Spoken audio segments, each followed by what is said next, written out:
Les maîtres de l'Olympe, Homère, l'Iliade, Ulysse et Troie.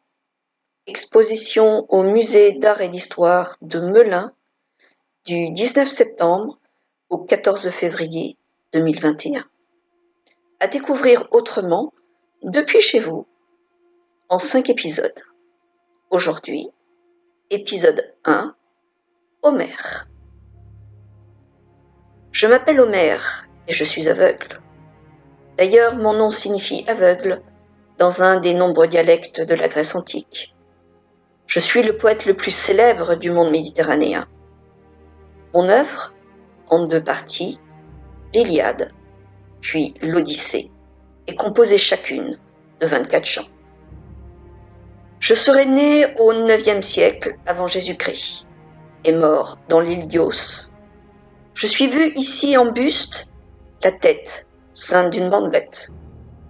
Même si je suis l'ami des princes et des nobles, les légendes antiques me décrivent comme pauvre et mendiant. Contrairement à la sculpture, c'est bien l'estampe, le dessin, la gravure qui va contribuer à diffuser mon portrait de poète aveugle. À l'école des Beaux-Arts à Paris, mon portrait tout au long du XIXe siècle devient un sujet d'étude pour tous les jeunes artistes.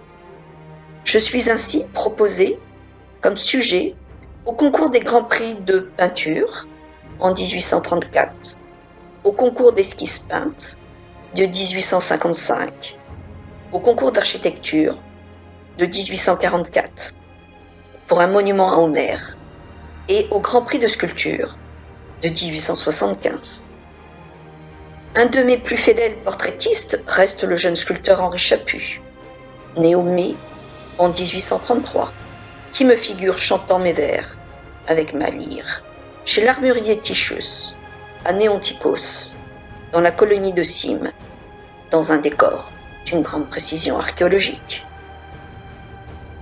Comme dans presque toutes les éditions qui retracent ma biographie depuis la Renaissance, mes auteurs, ici, comme Sahel et l'abbé de Chinchiron, proposent d'introduire ma vie par mon œuvre littéraire, les Iliades, retraçant la guerre de Troie et le retour du roi Ulysse, roi d'Ithaque, vainqueur des Troyens.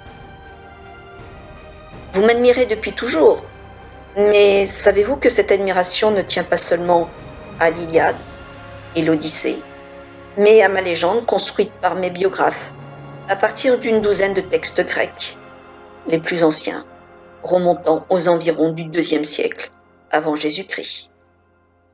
Ces courts récits biographiques, hérités par les anciens, étaient insérés en tête des manuscrits de l'Iliade et l'Odyssée.